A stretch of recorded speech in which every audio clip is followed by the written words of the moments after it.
Hello and welcome to Eye on Africa. I'm Clarisse Fortuné. Our top stories. Rafah crossing a lifeline for many Palestinians.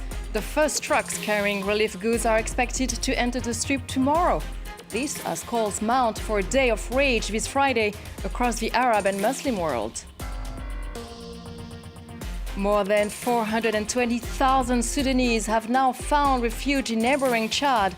Civilians are once again paying a hefty price after 6 months of conflict. Salaries unpaid since 2015 in crippling brain drain. And yet, Nigerian doctors, after a long strike, are getting back to work. All eyes are on the Rafah border right now and when it will open.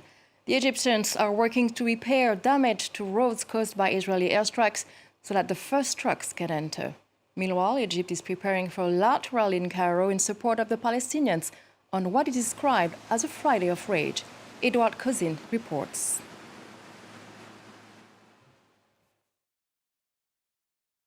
The situation in Gaza is getting more dire by the day, and it is vital that aid is going to get in.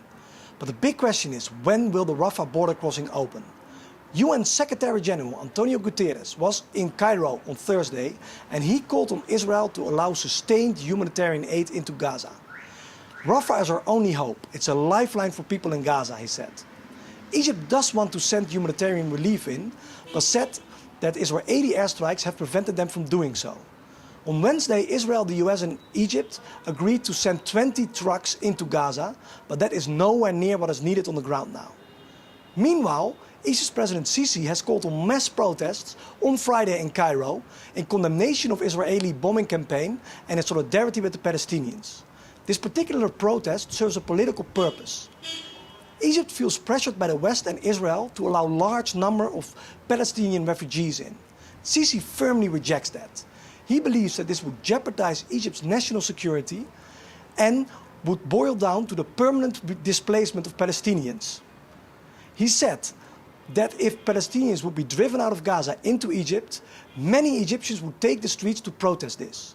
And Friday's protest call serves for him to show the West and Israel that his words are not empty. Trucks carrying hundreds of tons of food and medicines are waiting to enter Gaza via the Rafah crossing. This crossing between Egypt and Gaza is not just an international border point. Located at the southern end of Gaza, it plays a key strategic role. It's officially controlled by Egypt, but any supplies crossing through Rafah requires Israeli approval. Laurent Bersecher explains. It's the only border crossing between Egypt and the Gaza Strip, and for some 2.3 million Palestinians hoping to flee the war, the only potential exit route out of the enclave. Located at the southern end of Gaza, the Rafah border crossing plays a key strategic role for the transport of goods and people in the area. It's officially controlled by Egypt, but any supplies crossing into Gaza require Israeli approval. In August 2023, 37% of goods arriving in the Palestinian enclave passed through the checkpoint. This is also where most Palestinians apply for permission to exit Gaza. But with Cairo keeping tight restrictions on the movement of refugees, few have been able to leave. The Rafah crossing was kept shut during previous Israeli bombardments of Gaza in 2008, 2014, and 2021, and it was closed again on October 10, 2023. Egyptian authorities have long opposed a mass exodus of Palestinians into the Sinai Peninsula, fearing it could destabilize an already volatile region and claiming it would give Israel full control of an empty Gaza Strip. In other news, the widow of a prominent Pakistani journalist who was killed a year ago in Kenya has filed a lawsuit against an elite police unit she accuses of the wrongful death of her husband. Our correspondent in Nairobi, Olivia Bizu, has more. Javiria Sadiq says she is filing this lawsuit in Nairobi to finally obtain justice for her late husband, Ershad Sharif, who was a famous journalist in his home country, Pakistan. He was a vocal supporter of the ousted Prime Minister Imran Khan in Pakistan, and he did say that he faced harassment before leaving his home country. The 49-year-old was shot dead here in Nairobi almost a year ago, on the 23rd of October 2022.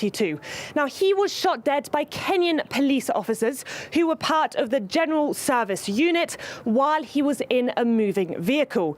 Kenyan's police forces have said that he was shot in a case of mistaken identity and that it was an unfortunate accident. However, Pakistani investigators have said that it was actually a planned assassination and that Kenyan police forces were just used as instruments in the alleged murder in exchange for financial or other compensation. In their report, they didn't specifically blame anyone, but they did say that individuals in Kenya, Dubai or Pakistan were likely behind this alleged murder. So Javiria Sadiq is saying that she wants justice for her husband. She wants authorities in Kenya to finally prosecute the officers who killed her husband. And she also wants an apology and for them to finally admit that this was not an accident, but instead a planned assassination. After 6 months of war in Sudan, civilians are bearing the brunt of the conflict. In Khartoum, they're constantly caught in the crossfire. And in Darfur, militias have now free rein to massacre entire communities.